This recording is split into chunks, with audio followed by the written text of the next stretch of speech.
শশা গাছের পাতা যদি এরকম হলুদ হয়ে যায় দেখেন, তাহলে প্রথম দেখবেন পোকা আছে কিনা।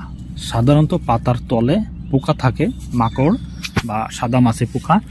যদি এটা না পান তাহলে বুঝবেন যে এটা ছত্রাকনাশকের জন্যই সমস্যা, ছত্রাকের আক্রমণের কারণে এই সমস্যা।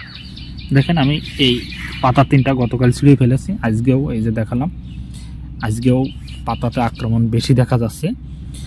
এক্ষেত্রে আপনার করণীয় হচ্ছে, শীতকালে এই রোগটা বেশি দেখা দেয়, অন্যান্য মৌসুমে দেখা দেয়, তবে শীতের সময় এটা একটু বেশিই হয়।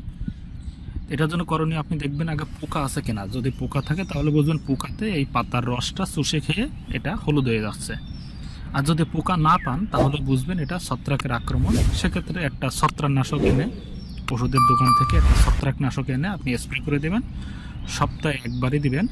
আর যদি আপনি নিজে ঘরোয়াভাবে করতে চান তাহলে নিম পাতার রস পানিতে জাল করে, নিম পাতা পানিতে জাল করে যে রসটা হবে সেই রসটা আপনি গাছে স্প্রে করে দিবেন সপ্তাহে 2 বার। প্রথম অবস্থায় 2 বার করবেন, এরপরে গিয়ে সপ্তাহে 1 বার করবেন। তবে নিম পাতা থেকে আপনি ছত্রাকনাশকে ফলাফলটা বেশি ভালো পাবেন। যেহেতু আমার এটা প্রাথমিক অবস্থায়, এর আগেও আমি কয়েকটা পাতা ছিঁড়ে ফেলেছি, এটা যেহেতু আমার এখনও প্রাথমিক অবস্থায় আছে, অতিরিক্ত আক্রমণ হয় নাই বা আমার অন্যান্য গাছে এখন এরকম আক্রমণ হয় নাই, সেক্ষেত্রে আমি নিম পাতা দিয়েছিলাম। এরপরে বেশি হলে ছত্রাকনাশক দিব। আর আপনারা যেটা করবেন, এরকম বেশি হলে পাতাগুলো ছিঁড়ে ফেলে দিবেন।